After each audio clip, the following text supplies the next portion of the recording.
Hello friends, welcome to my channel সাদে ও আহ্লাদে। আজকের recipe মশালা chicken পুনা fry. চিকেনের এক অন্যরকম রেসিপি, রোজকার একই টেস্টের থেকে আলাদা কিছু। তো চলুন দেখে নেওয়া যাক। প্রথমেই আমি চিকেনে ম্যারিনেশন করে নেব। তার জন্যই 1 চামচ আদা রসুন বাটা, কিছুটা পরিমাণ নুন ও অল্প হলুদ গুঁড়ো, লঙ্কার গুঁড়ো ও আরও একটা জিনিস, তেঁতুলের মাড়। এইটা দিয়ে খুব ভালো করে মাংসটা ম্যারিনেশন করে রেখে দেবো প্রায় 1 ঘন্টার মতো। তারপর শিলের মধ্যে কিছুটা পরিমাণ আদা ও রসুন, কাঁচা লঙ্কা নিয়ে নেব, নিয়ে থেঁতো করে নেব। বাটবো না কিন্তু, এইখানে থেঁতো ইউজ করতে হবে, বাটলে সেই টেস্টটা আসবে না। তো আমি খুব ভালোভাবে থেঁতো করে নিয়েছি, দেখো ঠিক এই রকম হবে। আশা করি বুঝতে পারছেন কীরকম বলছি। এরপর একটি কড়াই বসিয়ে দেবো, তাতে কিছুটা পরিমাণ সর্ষের তেল দিয়ে দেবো, দিয়ে খুব ভালো করে গরম করে নেব। ও তারপর দিয়ে দেবো সেই থেঁতো করা আদা রসুন কাঁচা লঙ্কাটা, দিয়ে খুব ভালো করে ভেজে নেব। খুব বেশিক্ষণ ভাজতে হবে না, ওই কাঁচা গন্ধ চলে যাওয়া পর্যন্ত ভাজলেই হবে। কাঁচা গন্ধ চলে যাওয়ার পর আমি এখানে দুটো মাঝারি সাইজের পেঁয়াজ খুব পাতলা পাতলা করে কেটে নিয়েছি, সেইটা দিয়ে দিলাম। দিয়ে আবারও একটু ভেজে নেব ও একটু নুনও দিয়ে দেবো, দিয়ে খুব ভালো করে ভেজে নেব। ওই মাংস ভাজার সময় যেমন পেঁয়াজ লাল লাল করে ভাজতে হয়, ঠিক ওই রকম না, একটু হালকা নরম করে ভেজে নিলেই হবে, খুব বেশি ভাজার দরকার নেই এখানে। তো নরম করে ভেজে নেওয়ার পর আমি এখানে কিছুটা পরিমাণ ক্যারি পাতা দিয়ে দেবো। ও ক্যারি পাতাটা দিয়ে আরও ওই 2 থেকে 3 মিনিট ভেজে নেব। 2 থেকে 3 মিনিট ভেজে নেওয়ার পর একটা খুব সুন্দর গন্ধ বেরোবে। সেই সময় আমি দিয়ে দেবো ম্যারিনেট করা চিকেনটা। চিকেনটা দিয়ে খুব ভালো করে ভেজে নেব।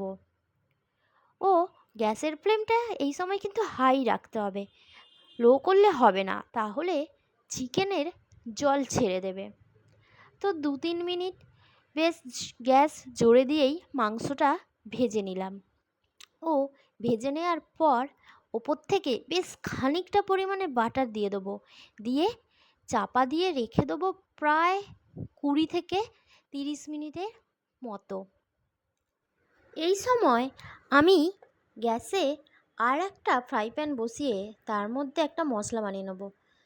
মশলার মধ্যে নিয়েছি 1 চামচ জিরে, 1 চামচ ধনে, 1 চামচ গোলমরিচ, 1 চামচ পোস্ত, 1 চামচ সর্ষে ও হাফ চামচ কালো জিরে, ওই 2 থেকে 3টের মতো তেজপাতা, 9টার মতো এলাচ, 4-5টা লবঙ্গ ও একটি জয়িত্রী, 2টো বড় এলাচ আর একটা তারা ফুল, আর কিছুটা পরিমাণ দারুচিনি ও সামান্য জায়ফল দিয়ে খুব ভালো করে ভেজে নেব।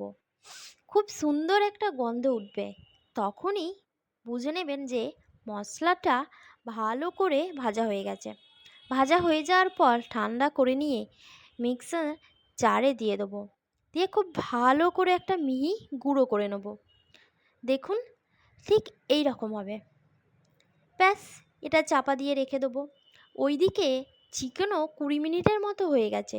চাপাটা খুলে দেখলাম চিকেন থেকে বেশ খানিকটাই জল ছেড়ে দিয়েছে, আর চিকেনও খুব ভালোভাবে সফট হয়ে গেছে। এই সময় একটু নেড়ে আবারও চাপা দিয়ে দেবো 5 মিনিটের জন্য। 5 মিনিট পর আবারও চাপা খুলে দিয়ে দেবো এবার সেই আগে থেকেই গুঁড়ো করে রাখা মশলাটা, দিয়ে খুব ভালো করে মাংসের সাথে মিশিয়ে নেব। ও আস্তে আস্তে মাংসর কালারও বদলাতে থাকবে। এই সময় কিন্তু গ্যাসের ফ্লেমটা স্লোই রাখবেন, জোরে দেবেন না। বেশ খানিকক্ষণ নাড়ার পর চিকেনের কালার দেখুন বেশ ভালোই চেঞ্জ হয়ে গেছে। তো এই সময় আর কিছুই না, আবারও ওপর থেকে কিছুটা ধনেপাতা দিয়ে মিশিয়ে নিয়ে ঢাকা দিয়ে রেখে দেবো বেশ কিছুক্ষণের জন্য। ব্যাস, খুব সহজেই হয়ে গেল আজকের রেসিপি। আশা করি এই রেসিপিটা আপনাদের ভালো লেগেছে। ভালো লেগে থাকলে অবশ্যই লাইক, কমেন্ট এবং শেয়ার করে দেবেন। আর এইরকমই নতুন নতুন রেসিপি পেতে অবশ্যই চ্যানেলটিকে সাবস্ক্রাইব করে নেবেন। ধন্যবাদ।